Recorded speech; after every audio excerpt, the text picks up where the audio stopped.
បាទសួស្តីបងថ្ងៃនេះយើងនឹងបង្ហាញម៉ាស៊ីនកិនស្រូវខ្នាតជីវកម្មឥឡូវនេះបានដំឡើងរួចរាល់ហើយបន្តិចទៀតនេះយើងនឹងធ្វើការសាកល្បងកិននិងតេស្តគុណភាពអង្ករនិងពណ៌ដំណើរការរបស់វានេះការរៀបចំរបស់ជាងខាងខ្ញុំគឺរៀបចំមកស្អាតឲ្យតែម្ដង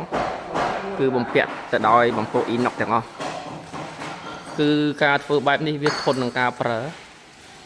ប្រាស់បានយូរមិនងាយសឹករិចរិលហើយវាផ្ដល់នូវភាពសោភ័ណភាពស្អាត